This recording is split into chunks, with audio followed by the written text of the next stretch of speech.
Well, Nick Gann, how come you're not wearing a backwards hat? I don't think I've ever seen you without a backwards hat and a flannel shirt. Maybe twice I've seen you in a t-shirt. What's up with that? Yeah, I always, unless I'm in my house here doing nothing or maybe working on my computer, I always wear my hat backwards. Matter of fact, I've got to a point now where unless I'm at church or something like that, and if I have a hat on, it's going to be backwards. And the reason why, and I catch myself thinking about this a lot. It's like, do you always have to wear it backwards? No, but turning it around now, it could show that I'm caving to what people think a 44-year-old should do with his hat. And I do take a little bit of heat wearing it backwards, but you know what? It's kind of like I equate it to this. When you go out to eat and you see somebody sit down to eat and you see them pray over their food. Sometimes those people, and I've been one of them, when they go to pray, they have a little bit of maybe nervousness because other people are watching them. But really, what other people are doing is admiring the fact that they're doing something that they like or that they believe in. And so with me, when a guy like me, my age and what have you, when he's wearing his hat backwards, and these other folks, maybe they, for lack of a better word, they just can't do it. They can't pull it off for whatever reason. They look at me and they're like, why don't I wear my hat backwards? That dude is. And so when I see somebody like Gary Vaynerchuk or maybe friends of mine who put their hat on backwards, it's admirable. And I look at them, I think, I like that right there. Oh, I do that. Well, keep doing it then. Okay. I was kind of wondering if you did it just because, like you like the hat, but you don't want to advertise the brand that it's on. I wear mine frontwards to keep the sun out of my eyes. Hey, I turn it around. There are times where I may be walking across a field or doing something, and this, like, even we go to the lake a lot. We have a boat, we go to the lake. And if the sun is glaring in my eyes, I'll turn it around. I know how to use it. But if it doesn't have to be facing forward, it's not going to be. And I pay for that because like my farm hat here, uh, has my logo on there. You don't see that because I wear it backwards, but you know what? Even my hats get wore backwards until the logo's back there. You want to see the logo? You got to get behind me. Have you ever considered having some made and putting the logo in the back so it's in the front when you're wearing it? I did have one made actually. Had somebody make me one that cattle tag with my logo on it. They actually put it on the side of the back. So you have your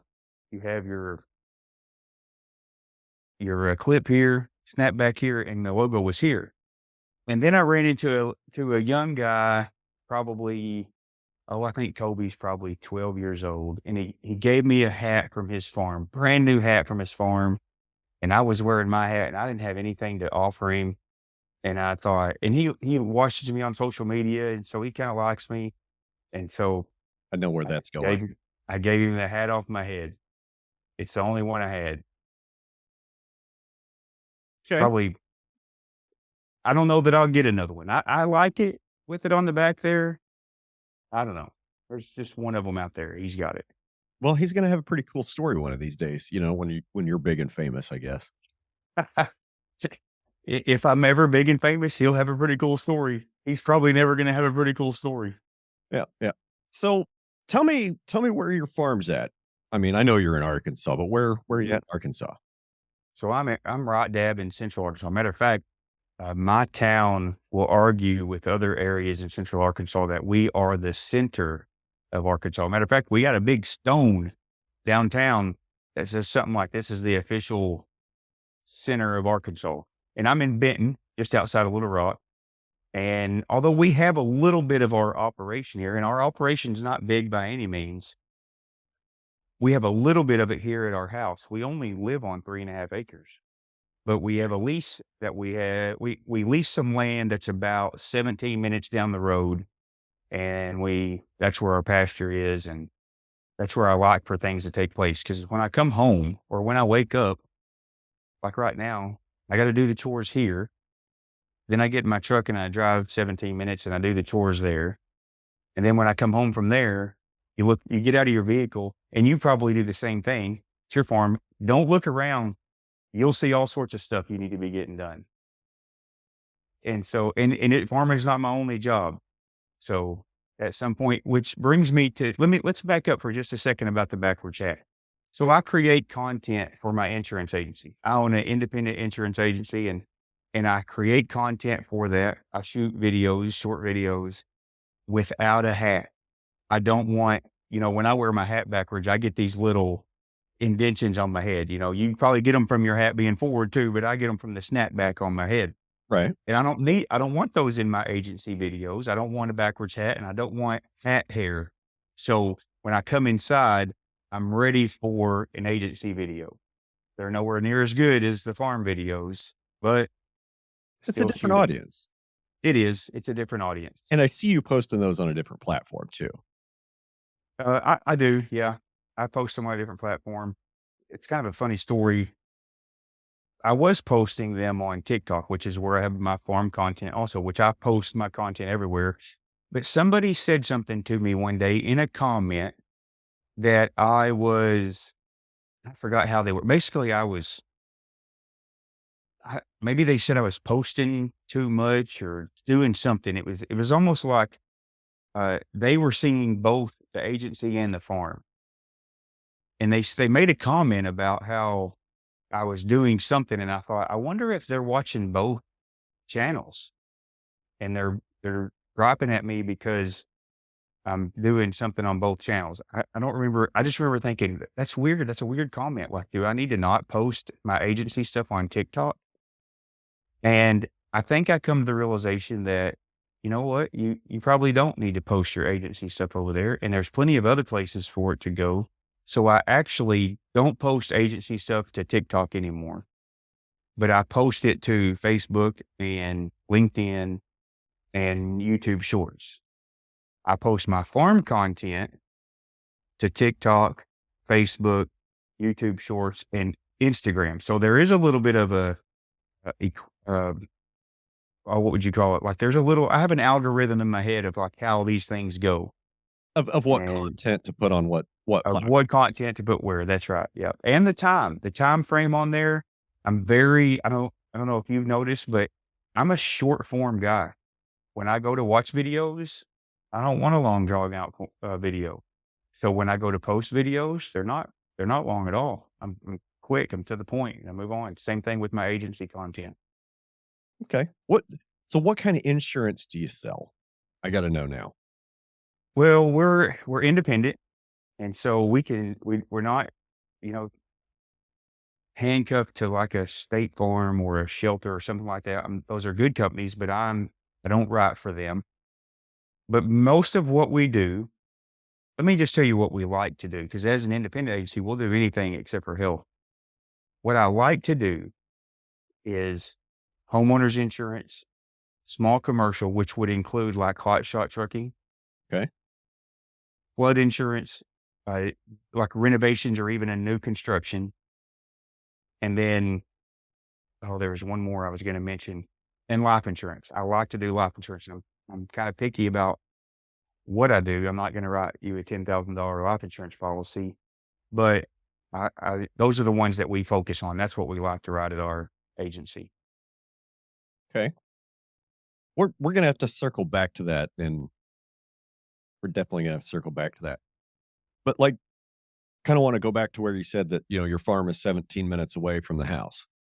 I've got kind of the same thing. We literally have 3.5 acres here at the house, and Tanya, she keeps chickens down here. We've got garden. Got some guineas that just went out to the brooder. They're just a little over 2 weeks old, so they got moved out to the outside brooder in the coop. They're pretty cool. Do you have any guineas? I don't. I don't. I don't want any. These are the first ones that these aren't the first ones that we've raised. I tried some about 10 years ago. It didn't go well. Moving on. Um, so yeah, we've got some guineas down here, and the ranch, it's about 8 miles away. Like, ranch headquarters is 8 miles away, down the roads, flagpole to flagpole. It's a pretty reliable 12-minute commute. I mean, 13 if there's traffic, 11 if it's, kind of a good day. But I get in the mode, I get there, and it's like, okay, I'm here. take care of cows, check these, do this, do this, do this, do this. And I'm not saying I don't like spend any more time there than I have to. Go to the ranch, get the things done, do the things that need to be done. Yeah, there's some busy work that sometimes I might skip, but I'm also very cognizant of the weather and that's because it's been dry, don't have as many cattle on the ranch, income's down. I go to the ranch to spend money. I come home to the office to try to make money.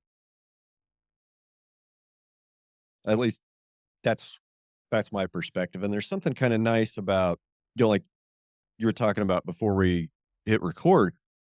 You go to the ranch, you go to the farm, and you put on your farm clothes. And when you leave the farm, you take off your farm clothes. And that's something that my dad always told me about or kind of talked about. He said, you've got your work clothes, you put them on, you're in your work mindset. You take them off and you set them down. You can take that part of your brain and shut that part of your brain off for a little bit. Some of us can.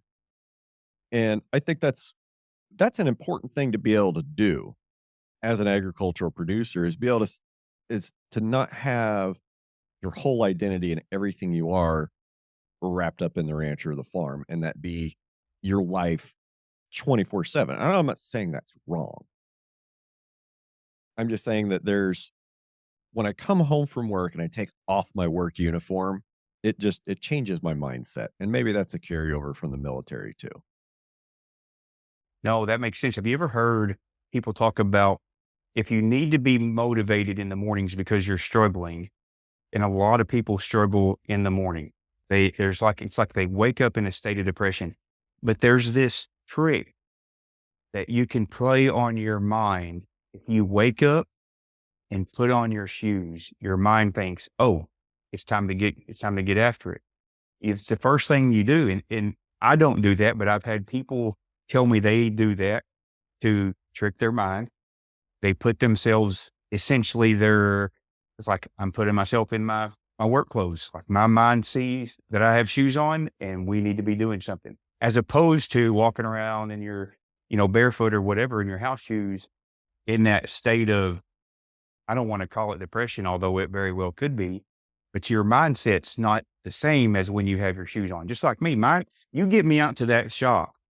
You get me up in the morning, get me through my inside stuff, and you get me out to that shop in my clothes, my work clothes, my long sleeve shirt, my backwards hat, my blue jeans. And I'll tell you, I don't want to take a nap like I did 30 minutes before when I had just got up trying to get my coffee or do whatever. Now it's like, hey, what can we get done today? And so I see exactly what you're saying about having that outfit on. Like, what outfit are you wearing? Well, if I'm out there and I'm in that one, I'm ready to roll. When I get out of that and I come in here, I can feel it. I It's just a whole different, what do you call that? Like an aura? Is that the right word? It's a whole different environment, and your body and your mind, especially, they know it and they change with it. For me, it's what's on my feet. Makes sense. What's on my feet. Like if I come home and I put on my house, take off my work boots, put on my house shoes, my brain's just like, nah, we ain't going outside. We don't Yeah. need to go out there. It's dirty out there. You don't want to get your socks dirty. You don't want to get these nice house shoes dirty. If I if I want to make sure that I get out to the yard later and do something in the yard after I get home, I don't put on my house shoes. I put on my tennis shoes. Got an old ragged pair of tennis shoes that I could just slide in and out of. Don't have to even mess with the laces. Those are my I'm still gonna get stuff done shoes, or I might Yeah. go to town later shoes. It ain't over just yet. We still got these babies on. We That's hadn't resorted to the house shoes yet. that's Yeah, right. makes sense. So You said something a minute ago. I want to back up. You said something a minute ago that makes so much sense. I, g- eh, I go to the farm to, yes, spend money because it definitely takes money, but I don't go over there to make money. I go over there to do the work. I come back home here to make the money. And I've never really looked at it like that, but you don't, and somebody's going to argue with us that's because fine. They're wrong anyway. they're wrong. They're going to nitpick what we're saying here, but you're not making money at the farm because you're actually working at the farm. You're making money when you stop the work and you put on the salesman hat, really, which a lot of traditional farmers I have found struggle to be a salesman. They are great at the farm work, but they're not great at the like what how can I make money off of this farm work that I'm doing? And I'll tell you, I may be jumping way far ahead, but it seems like a pretty good place to throw this in there. In October of 2019, I looked at my wife and I said, "We're done selling live animals." Because to me, it didn't make any sense for a small guy. What I mean by that is I don't have a lot of cattle. I'm not running 100 head. I don't have 400 acres, but it made no sense for a guy, a farmer my size, to sell cattle, a farmer selling to other farmers. If you have pot loads, that's a different story. But if you're in between and like you're not the pot load guy, you probably ought to consider selling beef. And I equate it to this. Chick-fil-A does not sell chicken sandwiches to Popeyes. That's farmers selling to farmers. At some point, somebody's got to go up there and say, I want a chicken sandwich. That in October of 2019, I'm sorry, I told my wife we're done selling live animals. We're process them and we're gonna sell packaged meat because I see no sense in us trying to make a profit selling our measly animals at a livestock auction to other farmers. Changed my whole ballgame. Yep. Well, at the barn, you're competing against everybody else, and you don't know what their input costs are. Hopefully, you know yours. I'm sure you do. You sound like a smart enough guy. Um, but you're competing against guys that oftentimes are taking advantage of some sort of subsidized feed product, whether we're talking about, DDG, corn, soy. I mean, a lot of these things are supported with crop insurance with programs. Okay. You can feed, I say this all the time. I'm sure you've heard me say it. You can feed condition and fertility into anything. And I'm curious as to how you figured that out in 2019 and what your big signals were. Cause I think a lot of us, have kind of started to figure it out over the last 3, 4 years, not just because of COVID. Um, I figured out it was probably around that same time. I figured out that every cow calf guy that was taking their animals past 400 pounds was giving money away. Like the two places to exit the cow calf business are at 400 pounds, 45 to 60 days weaned with 2 rounds of vaccine. That's going to get you pretty good money in any barn, any country, any day, right? Or sell it in the box direct to a customer. If you're anywhere over, if you take that animal past 400 pounds, you're losing money on it because you're competing against a subsidized production scheme. That's how I see it. Yeah, that makes good sense. But a lot of folks have a hard time maybe cutting that off at 400 pounds. Or correct me if I'm wrong. I wouldn't call myself a cattleman, although I've learned a lot from mistakes I've made. So I do have a little knowledge, but it's hard to sell it in the box unless you are in farming because it's your business. And I think that's probably where a lot of people, they can't do it because they're not looking at it. Why do we not look at our farm as our business? I I don't know. I honestly, Nick, I don't know. I have been taught since I was very young to look at the ranch and the land as a business. So my dad went to ranching for profit for the first time in 1988. I was like 10 years old. So he's coming home and he's talking about, biological and ecological cycling and mineral cycles and rotation grazing. And I'm just like, yeah, whatever. That's kind of cool. So I've never been bought into like the conventional side of things. And part of the thinking from ranching for profit that dad always taught me is kind of like we were just talking about. You go to the ranch to spend money, you come to the office to make money. That's the difference between Whitby and Watby. WITB, working in the business, and Watby, Mhm. working on the business. Working on the business is what we do in the office. Working in the business is going out, working the animals in the corral, doing the fence work, maintaining the water systems, right? All that stuff costs money. It's the Watby that makes you more money. And one of the ways dad always explained it to me is the difference between $10 an hour work and $100 an hour work. You can go to the ranch and you can do the physical labor of going around and doing the fences. Okay. You doing that, that's a value of $10 an hour to the business. Or I can go to the office and I can generate revenue at $100 an hour and sometimes even have $1,000 an hour idea. Those are few and far between. I'll tell you right now. Yeah, for Uh, sure. but we go to the office to do the $100 an hour work. Okay. So we can afford to do the $10 an hour work. Vast majority Yeah. vast majority of my revenue is made right here. Mhm. And Yeah. that so I've always looked at it as a business, and I've always tried to operate my operation as a business that has to generate profit. And I think there's a lot of farm operations that, are very heavily subsidized with town jobs, with day jobs, and with government money.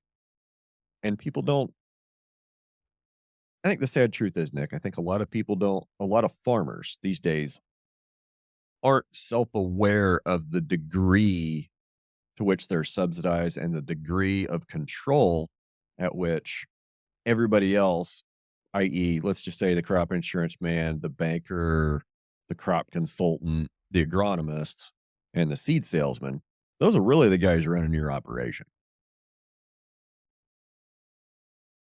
I think there's a lot of folks that don't run a farm as a business that they're just there. They're just there to be a conduit to pass through federal subsidy dollars to the folks that are farming the farmers. Yeah, you're probably right. They're afraid.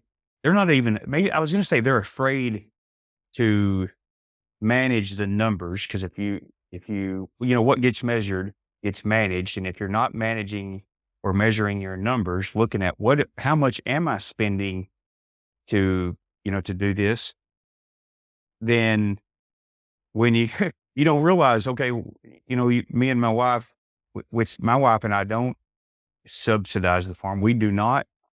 Uh, if the farm can't afford to buy it, the farm doesn't buy it. That does not mean that we don't every now and then, and we haven't in quite a while, that being probably a couple years, give the farm a loan. It's usually a small one and it always gets paid back. But people don't do that. They just don't look at it like that. And they continue you would call that subsidizing it. I mean, you're off the farm jobs paying for your farm. And I tell people this all the time. What happens is when you find out how much money you're paying that farm, you quit. Yep. When all you have to do is manage it and measure the money that you're spending and where's the money going to come from. It, I think they're afraid to because they look at those animals as pets and they're like, I'm going to take care of my pets. You're going to take care of your pets until you realize that they're sucking your bank account dry, the one from your off the farm job. And when you do find that out, not only will you hate those pets, but you're going to get rid of them.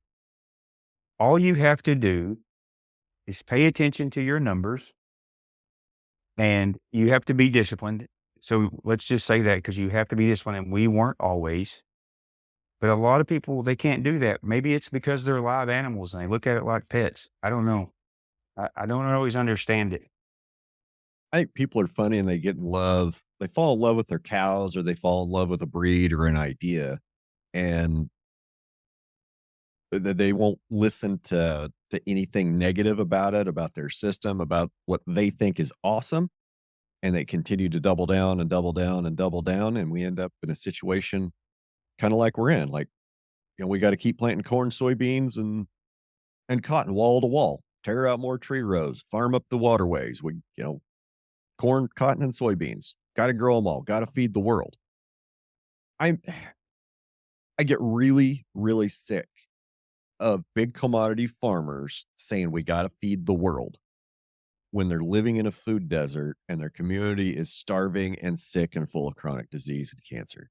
Like, you're going to tell me that you're going to load up that sprayer full of Roundup and go spray 125 feet of whack, 15 miles an hour, all this antibiotics, all this pesticide, herbicide, and that doesn't have an effect on the health of your area?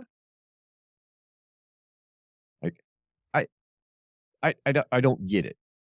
I don't get it how some of these guys, how a lot of these folks just can't see that the system is related, that what happens to the soil happens to us because we're all the same. We're all made of the same stuff. We're all the same, ancient stardust, just put together in slightly different and more interesting ways. You know, we came from the soil and we'll go back there and we share the soil's fate. We you know, can't keep reinforcing this feed the world mentality when we're not even feeding a community. Like, Arkansas, you guys are probably in the same situation.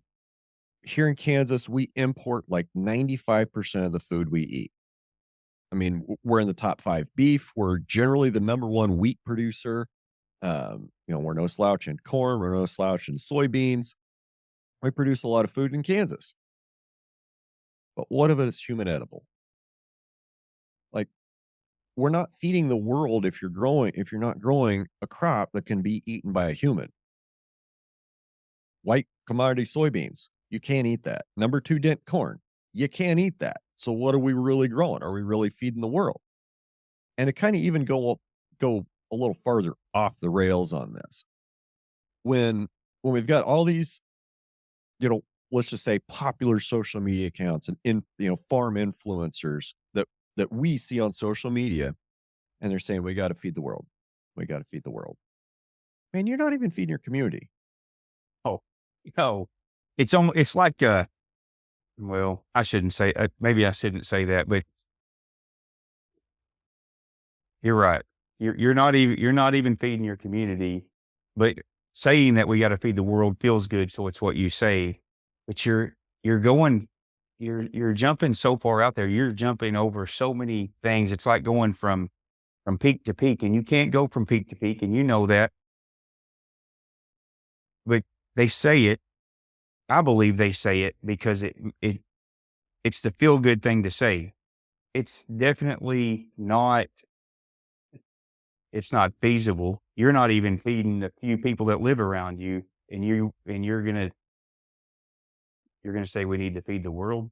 Yeah, you're missing it, buddy. I I wish I could find the receipts for this, but I read it, saw it somewhere that between 80 and 85% of the world is fed from subsistence farmers and subsistence farming techniques. 80 to 85%.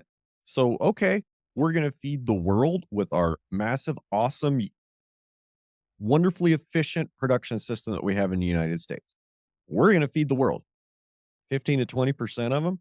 And that 15 to 20% of the world that we're quote feeding, they're already in development, they're already in developed countries, and we're feeding them.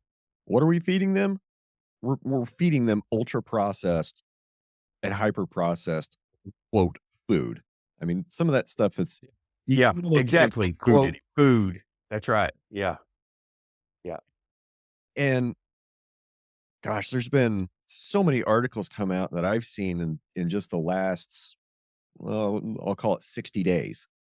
I mean, The Guardian UK, BBC. I haven't seen any US media outlets pick it up, but they're actually like Guardian and BBC. They're talking about drawing links from hyper processed food to things like Alzheimer's, heart disease.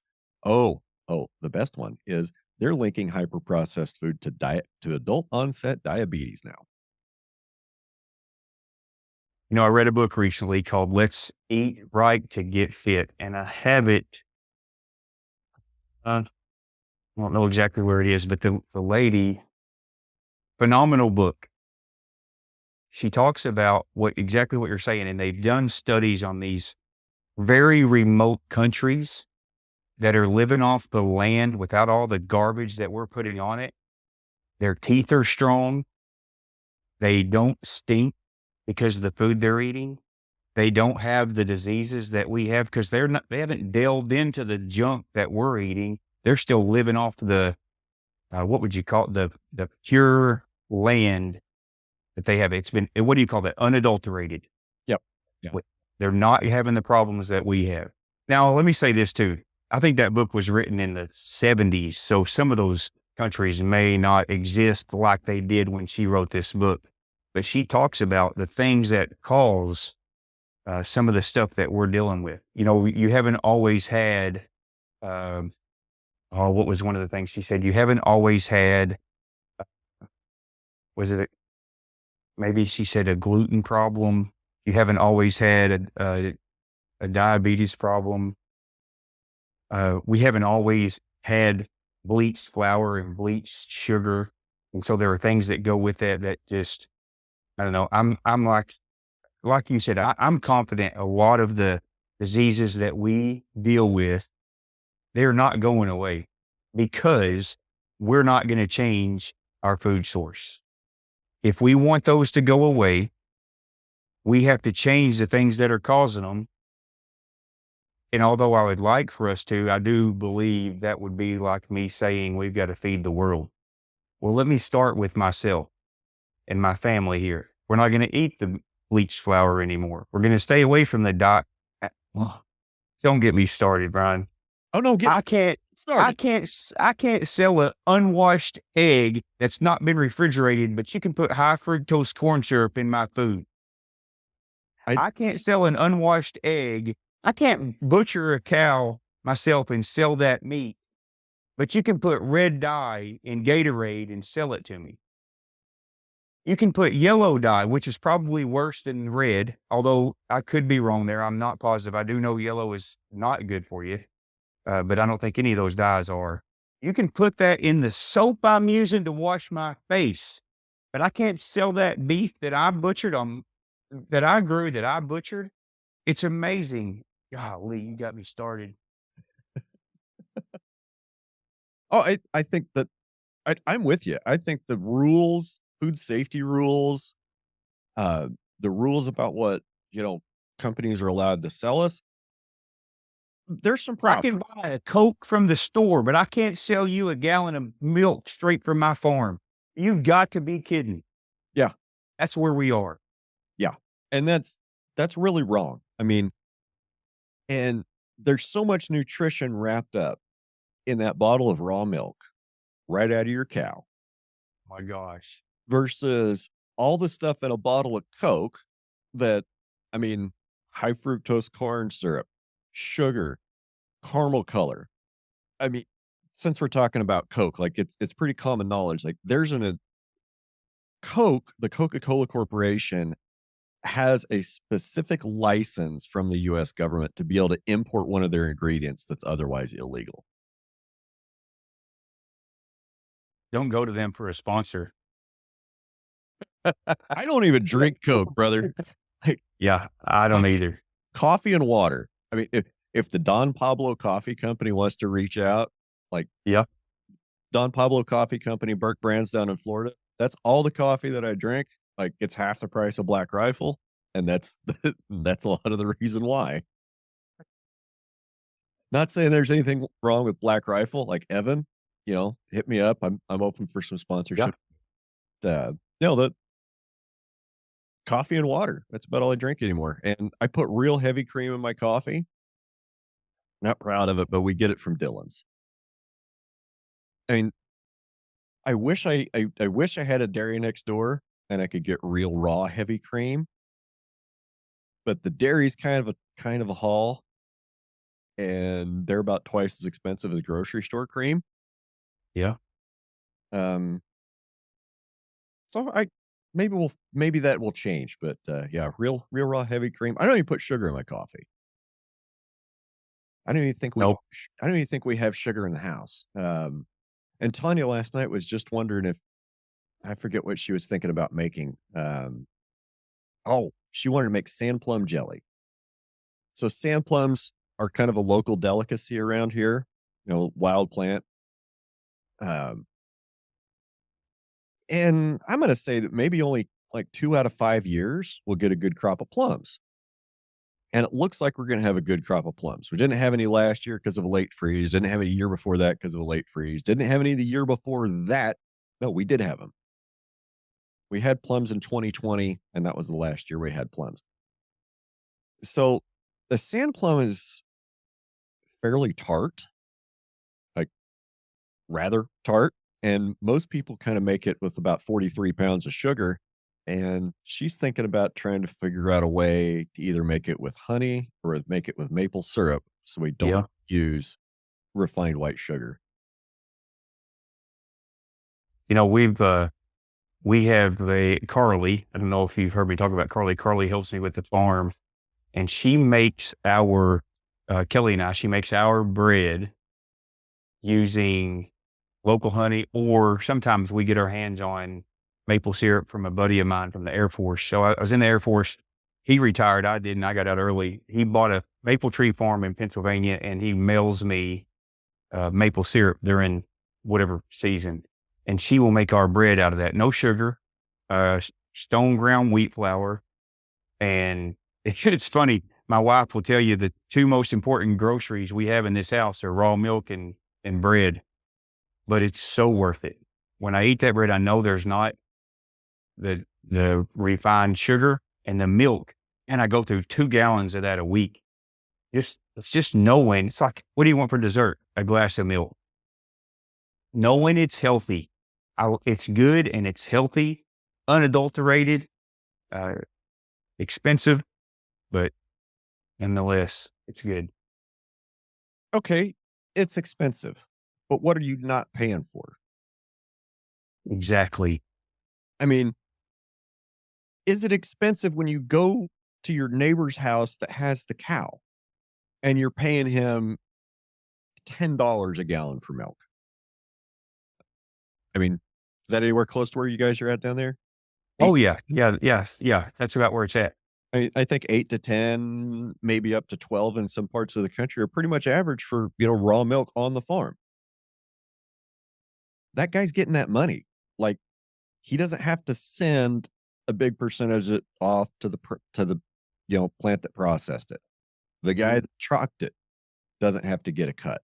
No, all that money stays on the farm. And, when you go to Walmart, not you, when you listener, somebody goes to Walmart or Dillon's or, whatever your grocery store choice is, and there's that gallon of milk there for 5, $6. The farmer ain't getting 5, $6. I mean, I don't even know what wholesale milk price is. Well, they sell it by the hundredweight, like $10, 10, 11, 12, 13, $14 a hundredweight. Like, that's the price that the farmer gets for that gallon of milk that's at Dillon's versus what you're paying, what he's gonna get going and buying it on the farm makes all the difference in the world. And like I said earlier, um, 400 pounds for the cow calf guy. You need to start really finding your exit strategy at 400-pound calf weight or figuring out how you're going to take that animal all the way to the box. Anywhere in between in there, you're fighting the commodity production system that's often subsidized and producing below cost. So just different perspectives. But we have to learn to think, and I say this in my videos, we've got to think outside the pasture. You've got to. Otherwise, you're no different than anybody else. I learned early on, and I learned this from Greg Judy. When I start talking to a farmer who tells me that they're just breaking even, I stop listening because I'm not interested in breaking even. You've got to be different. And if you think about it, and I think you may have heard me say this the other day, it seems like you may have been there. There's a reason why Walmart made it big. Chick-fil-A made it big. Amazon made it big. And it's not because they wanted to do things like everybody else was doing. They just thought outside the box. And so we have to think outside the box. We have to know, okay, if it's typical for a farmer to carry their calf until when? What's the average, you think? Oh gosh, I don't know. I mean, I suppose a lot of guys like to sell around 550, 600, and there's guys that like to take them to 8. Okay. Well, there are a lot of farmers who will do just that because that's what everybody else does. And Kit Farrow mentions this quite a bit. It's not the size of the animal; it's how many hoofs you can put on the ground, right or wrong. Yep. But people with traditional, or you said a different word earlier. Um, Started with a C. You called it. It wasn't a traditional farmer, conventional. Is that what you said? They Probably. all they're afraid to think differently. And you and I, you know this as well as I do. They'll make fun of us in a heartbeat. I don't care. Make fun of me all you want while you break even. I'm not interested in breaking even. Yeah, make fun of me all you want while you're going there to the mailbox to collect your crop insurance check. Oh, that's Now, right. That's right. tell me about how you're feeding the world and how you're making all the decisions on your farm when the crop insurance guy came out and said, "Yeah, your wheat's not worth a crap. If you want to get paid for it, you got to farm it up and plant milo." Who's making the decisions on your farm? That's right. That's exactly right. You know what? I want to change subjects kind of for just a second. I choose not to get paid for my social media. I don't put all my eggs in one basket because I don't want anyone to have that much control over what I'm doing. I want the control to be right here. Nick, you know what? If you don't want to do, hypothetically, if you don't want to do TikTok anymore, it ain't a big deal. You're not getting money from them anyway. If they decide, hey, we don't want you anymore because you're farming and we're against that, then no big deal. I'm going to keep on trucking. If if that if Tyson says, hey, we're taking your chicks away, which I don't have Tyson chickens, that's not the farming I do, but there are a lot of farmers out there. Have you ever read The Meat Racket? Oh yeah, one of my favorite books. I do not want someone to have that much control over. I don't want them to have control over me, period. Although you deal with control a little bit, but not that much. And so I will not put myself in that position. I have a guy, I was going to call him a buddy, but we're not buddies. Uh, but he told me one time, I don't do business with anyone who's going to be more than 10% of my annual income because I don't want to be worried about losing them. And I thought, well, that's kind of crazy. But if you think about it, and there's probably a different way to go about that, but I see his point. Yeah. I don't want to raise, I don't want to raise, like, I don't sell anything. What do you call it when you sell to commercially? I sell direct to consumer. I don't let any business come in here and buy all my eggs or all my milk or all my ground beef because for one, they're not paying me enough. And two, whenever they decide they don't want to buy from me anymore and they cut me off, well, wait a minute, what? Exactly. What? And so I'm not doing that. I refuse to give up control that you were just talking about in the hands of others. I'm not going to the mailbox thinking, okay, is my farm going to stay afloat this month? Can we Well, take a break for just a second? yeah, you bet. So a funny story here. My mom showed up unexpectedly and my window is open and she comes walking over to my window and she starts talking. I don't know if you heard her. No. And I tried to send her a text and I was still trying to listen to you and send her a text. And then I noticed that she wasn't paying attention to my text. And I thought, Mom, come on. And then I thought, I'm text my wife real quick. And so I'm trying to pay attention and I text my wife and I'm like, hey, my mom's outside. Can you help me out here? And I realized the text that I was sending to my mom that said, hey, I'm recording. I never hit send. So she didn't know it. And so I'm thinking, what the heck? What am I doing? I don't even know what to do. So give me 1 second to tell her, hey, I can't talk, which she rarely pops in like this. And especially when my window's open. Yeah, you bet. I'll just pause it and I'll go take a leak too. So we'll just take a little break and come right back. Okay. Sounds good. All right, we're back. Everything all right? Everything's good. Those unplanned interruptions. Used to be I used to not be okay with taking a break. Like there were some that I sat through here like 45 minutes and I just eyeballs were turning yellow, back teeth were floating. I can't do that anymore. It's all Yeah. right. I heard Joe Rogan take a break one time. He's like, "Man, I really gotta pee. Can we take a break?" And I'm like, "Well, if Joe Rogan can do it, I can do That's it." right. Joe Rogan can do it. You bet. So what were we talking about? We were talking about feeding the world. We were talking about production systems and who's really in charge on the ranch or farm. Yeah, that's right. You're giving up control so that you maybe have some income, but then you lose that source, and all of a sudden you have no income, which is something I don't do. I don't sell. What's it called, Brian? When like retail? Like I don't sell retail. No, Wholesale. that's not the word. Wholesale. Wholesale. Yeah, I'm not selling to somebody who's reselling. Although, I mean, I wouldn't sell. Matter of fact, I've cut off. I've put limits on certain products before to prevent that sort of structure taking place where somebody just wants to come in and buy all my eggs or all my ground beef. I just tell them, I just flat out tell them no, or I'll set up my website where they can't buy that many.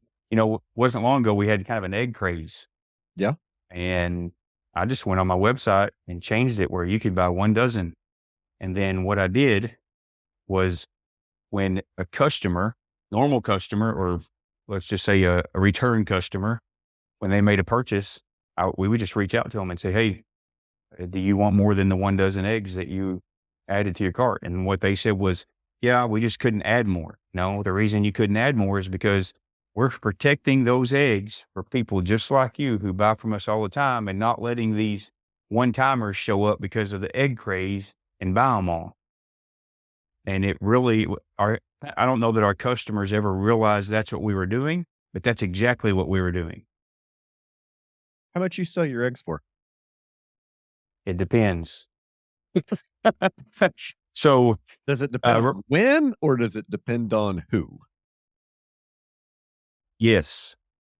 So, right now, if you were to place an order, so we do a free delivery Friday thing, or a delivery on Fridays, and we sell throughout the week. Some people pick their orders up, some we deliver to. We're really trying to grow our Friday delivery.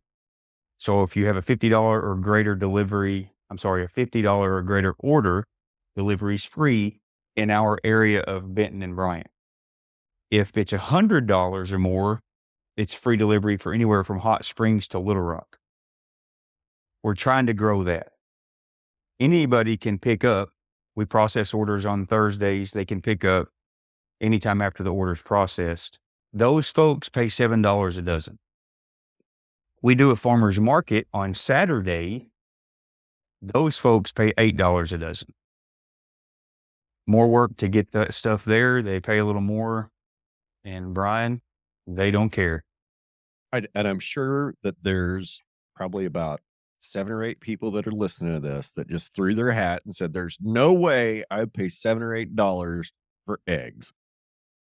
And my response is, not everybody is my customer, and I'm okay with that. I think that's the right answer. I also think that if people aren't complaining your price is too high, it's not high enough. That's true. That's true. You know, there's a saying, if you're swamped, you're not charging enough, which is a lot of times why, people complain about, and I'm not one of them, but they'll complain about maybe the price of admission somewhere. Let's just say a theme park. Admission might be hypothetically $125 for the day. And people are like, "You've got to be kidding me." Okay, well, let me tell you something. If it's only $75, you can't move around in there because it's too crowded. They have to do that for a reason. And so it's just like with our eggs. There's a reason why eggs are $7 anytime other than at that market. For one, that market, man, I got to prep for that on Friday. I got to get up at 5. I pay somebody just for me to be at the market. I have to pay somebody to do the chores at the house, at the farm, and I have to pay to be at that market. And it takes me about probably a total of 6 hours just for the work for the market. That includes being there, but about 6 hours. Yeah, you're going to pay me $8 a dozen. And you know what? I sell out every time. Every time. So are farmers markets a good continuous market for you? Is it more a lot of the folks that I've talked to, farmers markets for them are almost a loss leader from a time and sales perspective. but for them, it's an advertising thing. Exactly. I'm no different. It's Okay. marketing. Yep. I use the farmer's market to grow my Little Rock delivery. That's the reason I'm there. And so if you think about it, man, if we really have to, and I had to do this too, and I still do have to change the way we think about things. So, all right, well, Nick, you're probably breaking even at best going to that farmer's market, even when you have a really good day, which we do well there. But I know the reason I'm there is for marketing. Okay, well, could you not spend that money somewhere else and market some other way? Yeah, I could, except the farmer's market pays for itself in marketing because you're making money while you're there, right? Yeah. Okay. So let's say I made $800 in the 3 hours I'm at that market. Okay. That's 3 hours of marketing, 800 bucks. It paid for itself to market because I brought in the $800 and let's say I broke even. Let's say you don't do that market and you just put $800 somewhere else in marketing. Now you're negative 800, correct? Exactly. That's why you're negative 800 until you start getting a return, but you have to dig in somewhere to get 800 bucks to do that $800 marketing. We're at the farmer's market. They give you $800 and you basically are turning around and giving it right back, but you got to market. So it was paid for. There's probably a better word for that, but it's marketing, Well, I period. mean, if 1 out of 10 people that walks by your booth stops, how many of the other 9 see your name and your phone number and will come back later or will come back to your website? I think that's the question. I think with farmers markets is, how much of this foot traffic is just looking at my signage and they're going to contact me later. Yep. That That's right. and I wonder about that. Our farmers markets around here. I mean, have you ever been out to Western Kansas? I've driven through it, unfortunately. What part? Well, I've gone from Salinas to Denver. Okay, yeah. So down I-70, you understand how sparsely populated Western Kansas and Eastern Colorado are. Do So people live there? I live there sometimes anyway. Uh, well, so within 2 hour drive, I have a half a million. I have a half a million people within a 2 hour drive, 2 hour radius. You're probably a significant multiple of that within 2 hours. So access to markets here and just the number of people that are coming to a farmer's market. To get to a big farmer's market, I mean, I'd have to drive almost 2 hours. I'd have to go to one of the big farmers markets in Wichita. There's a pretty good one in Hutch. Pratt's been okay. Our local one here in Medicine Lodge. I'm not even sure it's going to happen this year. Um, I'm not even sure the one in Pratt's going to happen this year because the ladies that were taking care of each one of them, the lady that was taking care of the one up north in Pratt, doing a lot of work there. Um, she has to take care of an elderly family member, so they've been remodeling their house, and they didn't do hardly anything in the greenhouse this year. And the lady that does the one in Medicine Lodge, she's just kinda tired of it and doesn't really wanna do it a whole lot anymore. And I guess what I'm getting at is, like, we're still at the place in a lot of these small rural communities where we're stuck in that feed the world mindset. Wall to wall commodity crops and not actually grow anything, not actually grow a product or crop that's edible for people. And it's sad because, you know, we're an agricultural community, but we can't even have a farmer's market. How wild is that? We're an agricultural community with no farmer's market. Like that almost shouldn't even be, that's almost an oxymoron, I think. Yeah. Yeah, for sure.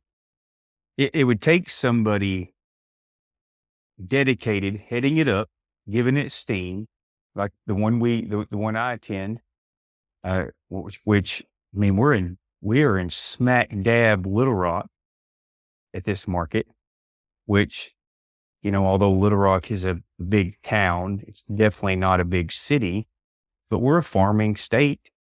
And I'll tell you the reason that market does so well, and it's not big. People think, and I was the same way, Brian, people think if you're not big, you're not making money. That is so wrong. You've got to change your thinking. And until you change your thinking, not you in general, until you change your thinking, you're no different than anyone else. And if you want the same result as everyone else, well, then think like everyone else. This market is small. Somebody asked me yesterday how many vendors were at this market. And I want to say I counted up, there were maybe 15. 15, Brian. 15. Ask me how many people walk through that market as a customer or a patron. You can't count them all. Thousands. There are so many people that come through there every single Saturday. It's 300, it's all year long. This market does not take a break. But let me say this too. This goes back to somebody being dedicated and heading this thing up. Every vendor there is selling something they either make themselves, or I guess that could be the same, or grow. They are particular about what they allow you to bring. I've been to other markets before and it's like a flea market. It's like everybody sets up their yard sale. Not this one. There are only around 15 vendors, and it is phenomenal at how many people show up. And I believe it's because someone was dedicated enough to head it up and say, you know what? You're welcome to be a vendor here if it's something you make or you grow. And those patrons appreciate that. It's that person that coordinates it, that's there consistently to make sure that farmer's market is a success.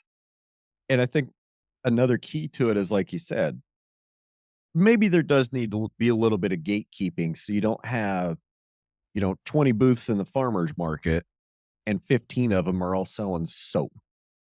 Yeah. I mean, did you make that? Yeah.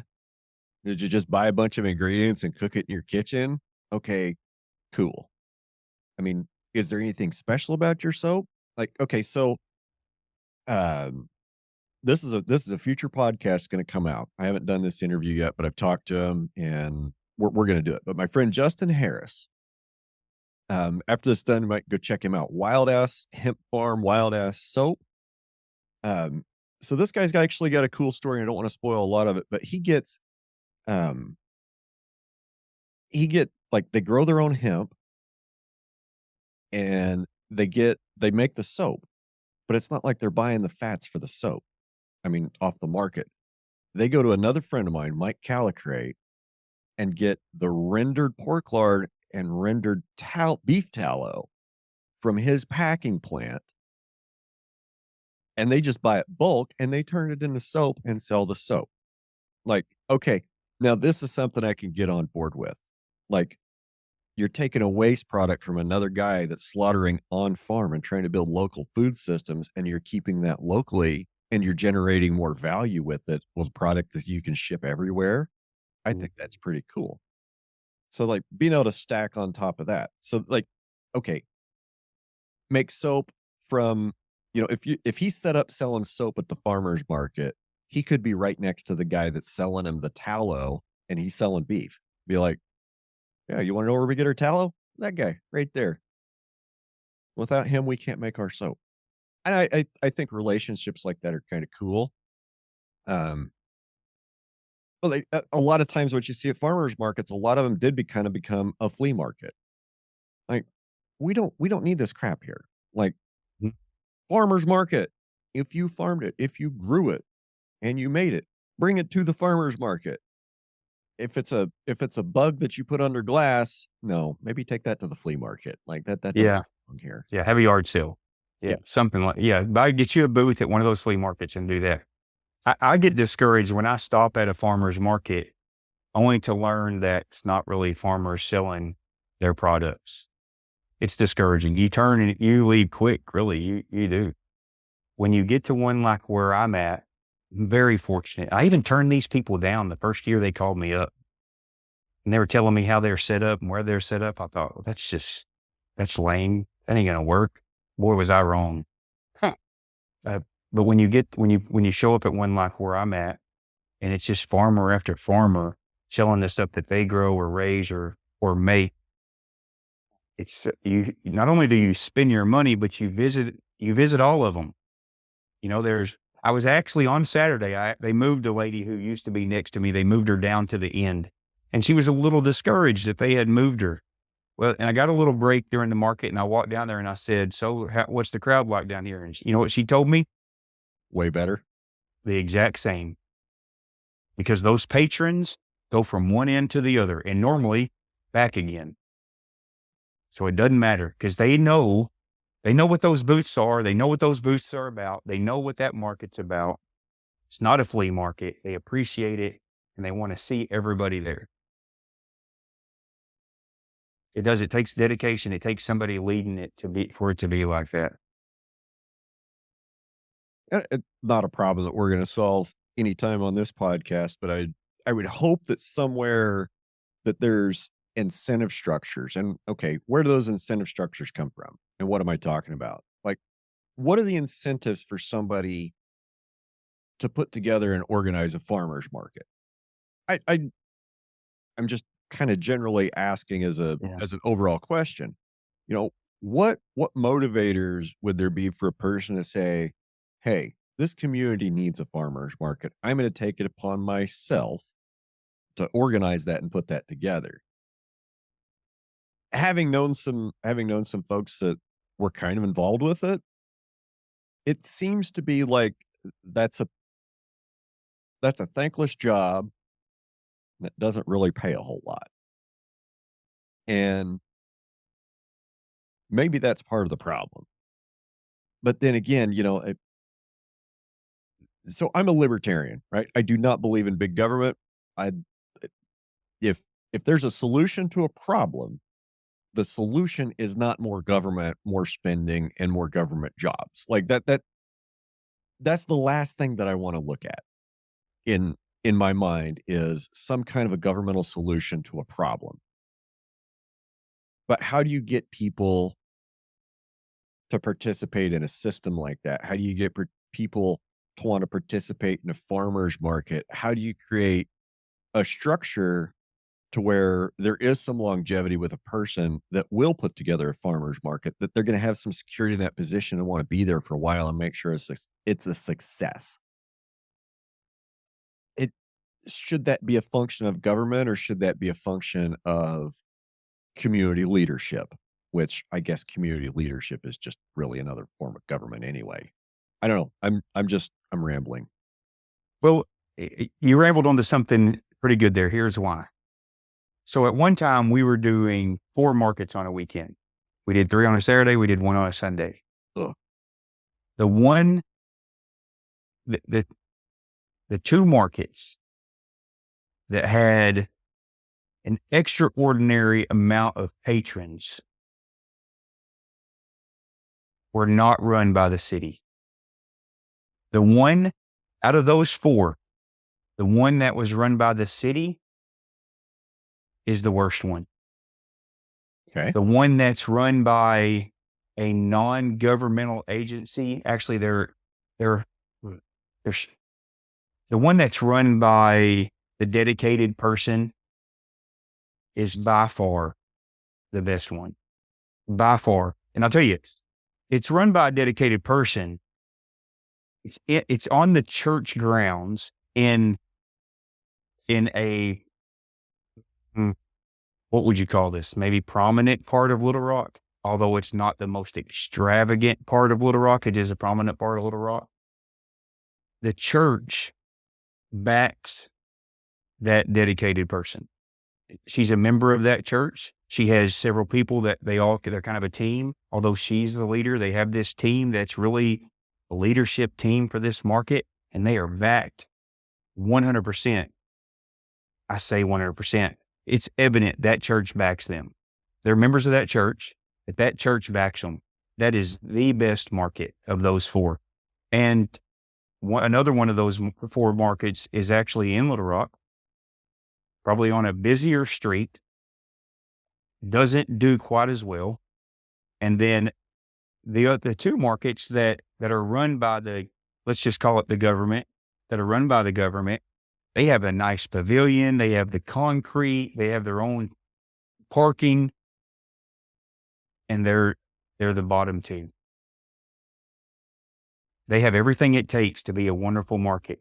They have one thing in the way: What's that? the government. Okay.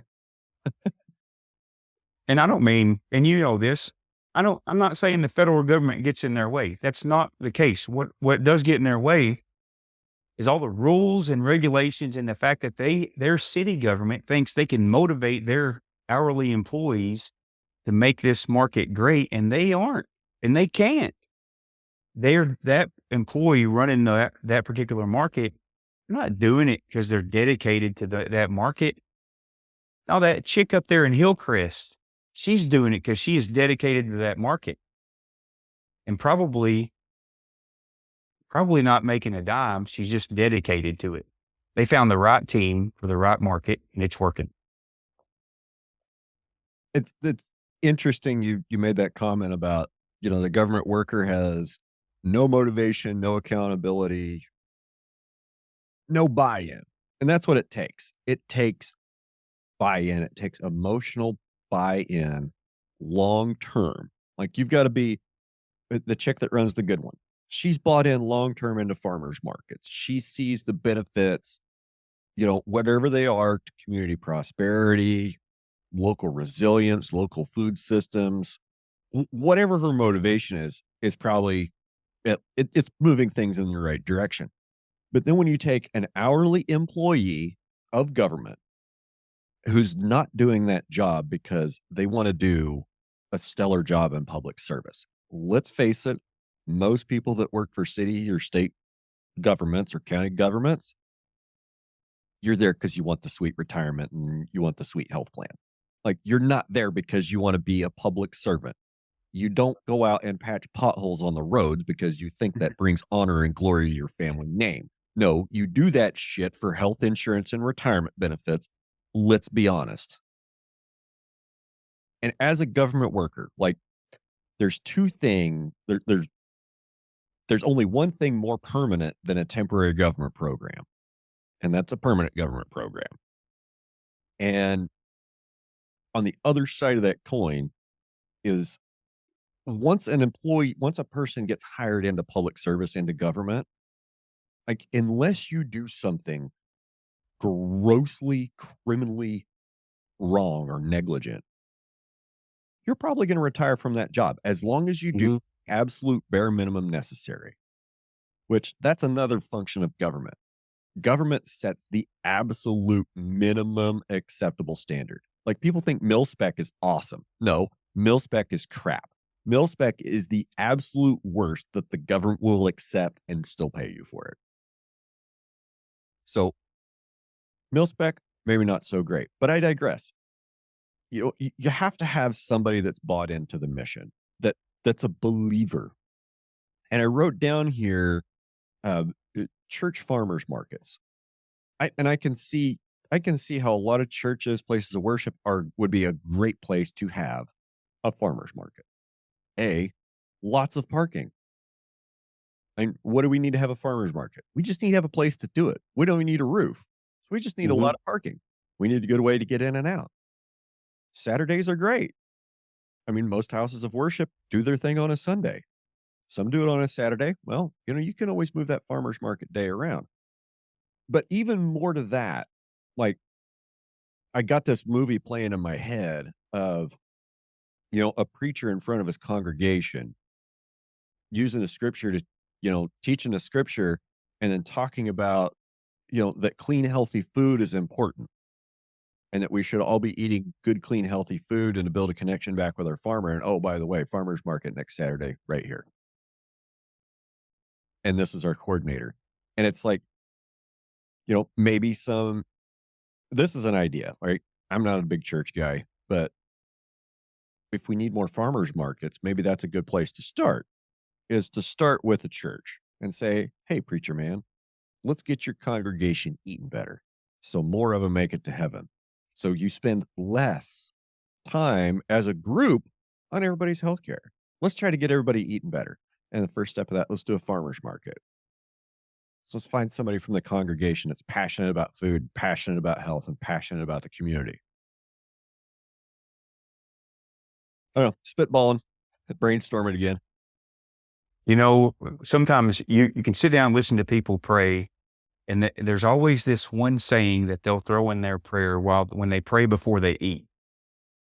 And that is, or we ask that you bless this food to the nourishment of our body. And I've taught my boys and even my wife that I cannot sit down over some refined bread and a burger that's loaded with who knows what and some French fries and ask the Lord to bless it to the nourishment of my body.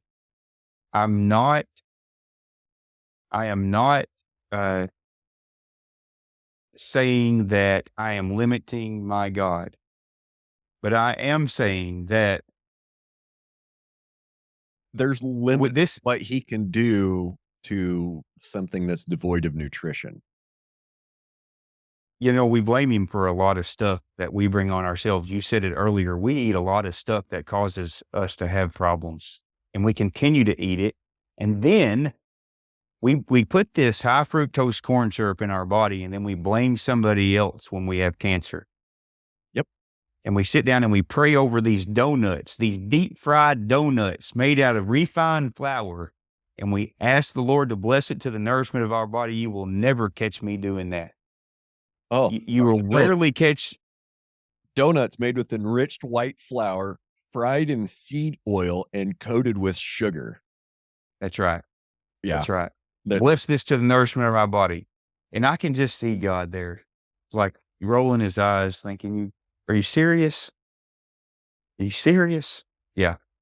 Now we do a lot of stuff to ourselves and then we blame other people. And I'll tell you, you see this a lot too. Uh, we blame God for a lot of stuff that we bring in ourselves. Just like death. We shouldn't get into this conversation, Brian, but we're we talk about it in farming. I recently lost a calf. And something that came up was if you're going to deal with livestock, you need to learn to deal with dead stock. If you're going to be alive on this planet, you need to learn that at some point you're going to be dead on this planet. It's just part of it. There's nobody really to blame that one day you're going to die. There's only been, my brother passed away in 2016 of cancer, by the way. And I did his memorial service. And I remember specifically one thing that I told the crowd. Everybody in this room will die at some point. There is nobody sitting in here no one has ever, nor will they ever live forever. So don't go blaming somebody else when somebody passes away. This is what, if you want to live a little bit, then you're going to have to learn to die. Somebody's going to die. We should move on. okay. Can we talk about, and we started this earlier, unless you have something else that you wanted to go over, can we talk about how big doesn't necessarily mean dollars? Sure. I see this guy mowing the bank I bank at. He's got a little bitty pickup and a push mower, a weed eater, and a blower. He's probably got a rake in the back of that truck. And he mows all of these branches in my area. And I just wonder when I see him, how much more net profit does he have than the people with the big trailers and the fancy logoed shirts and the 6, weed eaters down the side of their trailer and 2 zero turns in there. They have a truck for every crew. I just wonder how much more net profit he has than they do because he realizes I don't need all that. He's probably getting more area done per man hour of labor. His overheads are, going to sound like they're going to be a lot lower. Owner benefit could be about the same. Hours worked, probably definitely less. Stress level, probably much lower. I would rather work a three-quarter time job by myself and not have any employees than to work a full-time job managing 5 employees, because it's probably about the same money. Exactly. It's probably the same, and with so much, the number one reason why people don't want to be in business for themselves is because they don't want to deal with the what? The stress.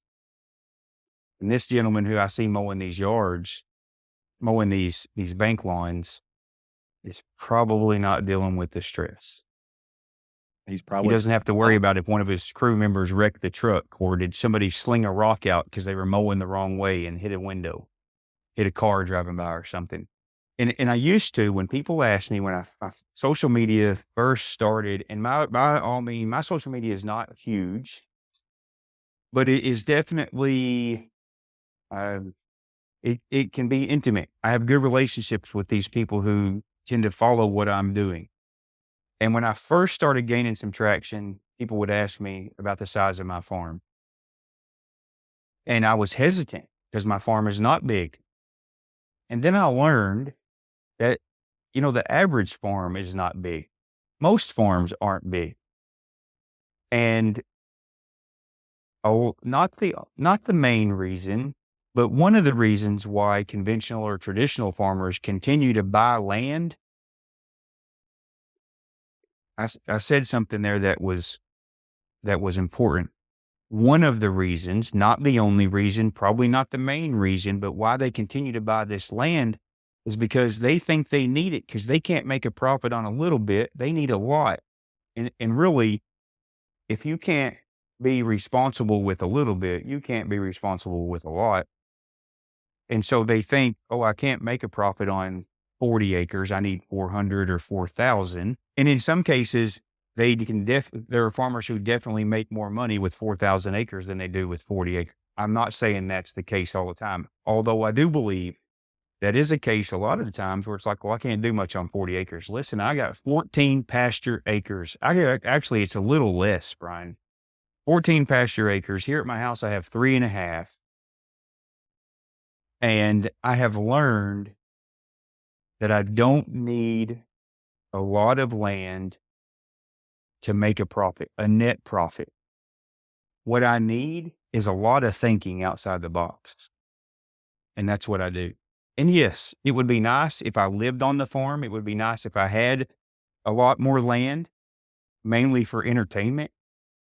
I don't know that I could manage a lot of land and even if I did have the 400 acres, I would have all those employees we just talked about that I would have to worry about. Are they, I've heard Joe Salatin talk about big is not necessarily better. Let me tell you how many sledgehammers I have to buy every year because people don't know how to use them and how many chainsaws and things like that. And that's exactly what you were getting at. You do not have to be big. And that's probably the thing that when I talk to the folks who follow me on social media, there are three things that I really care about. One, care about their state of mind because I know what it's like to struggle.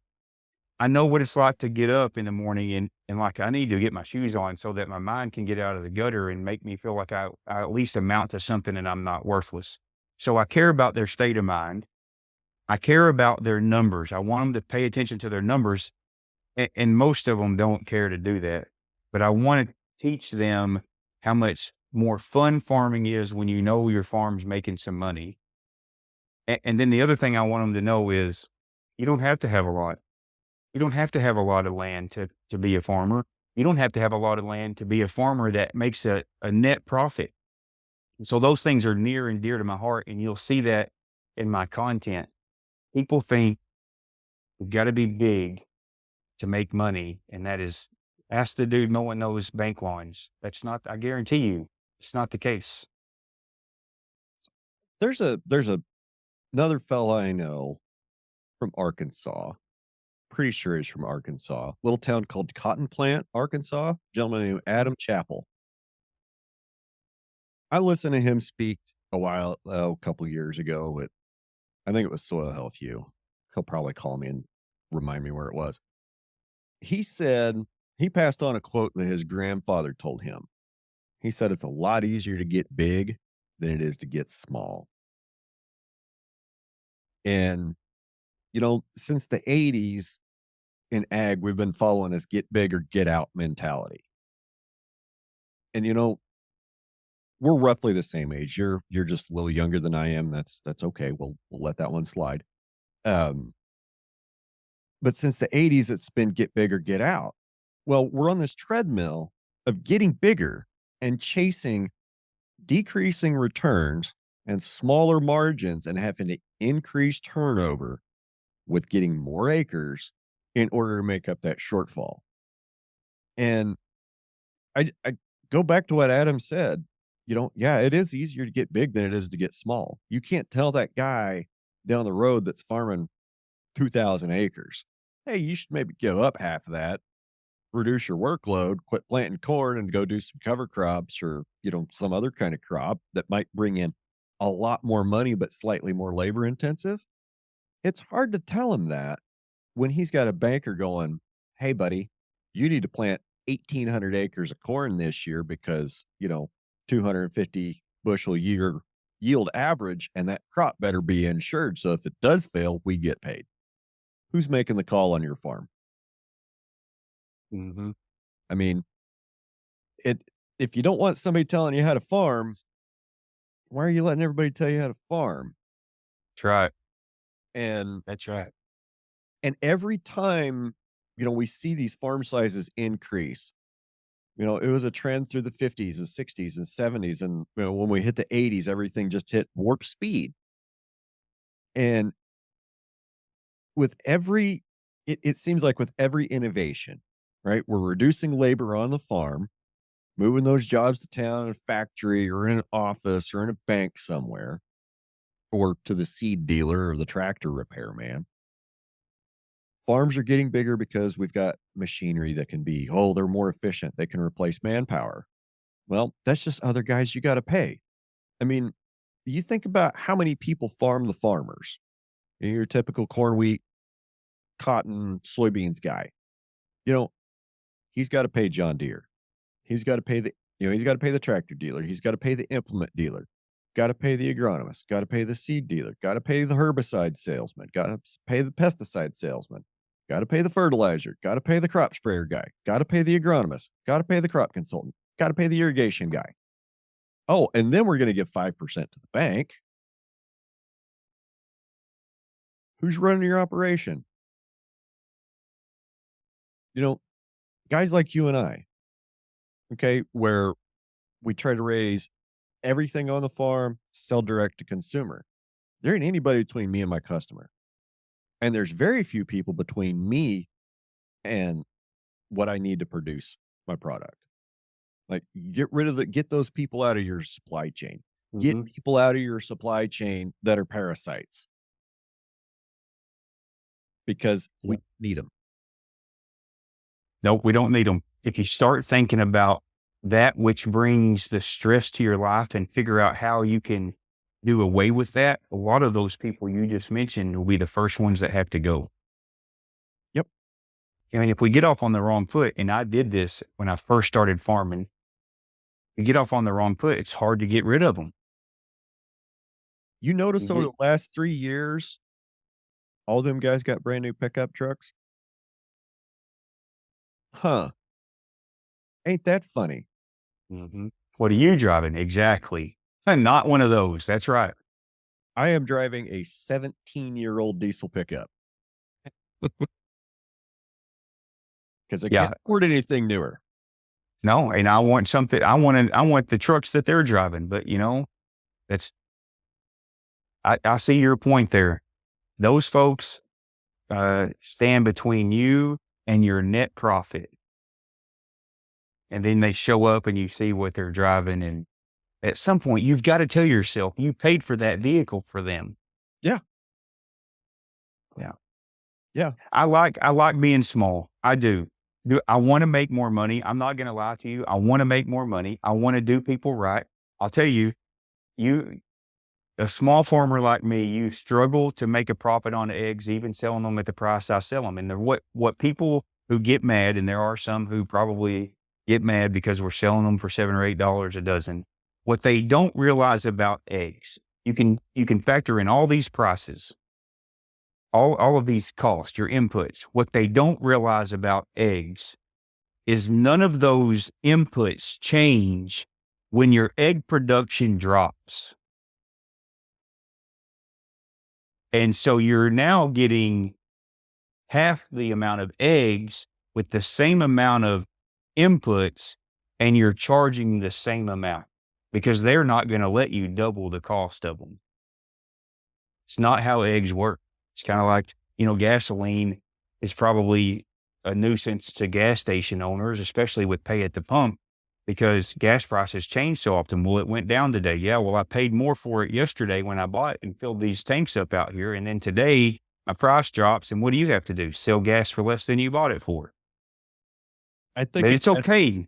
margins on gas are horrible for a gas station. They make their money when you go in and you pay $2 for a 44-ounce pop that they've got about 12 and a half cents in.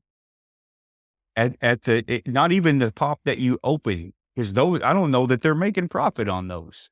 I think where they're making their profit is on that 44-ounce. You fill it up there. What do you call that thing? A soda fountain type thing, carbonated, whatever that is. Stuff I don't drink. Yeah, me neither. Yeah, that's where they're making their money. Like you go to McDonald's ain't making much money on that double quarter pounder. That's almost at cost. Like they might make a few cents. You're getting screwed on the French fries and drink.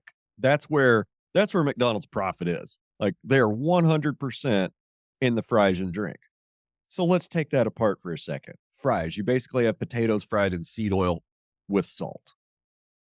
Okay?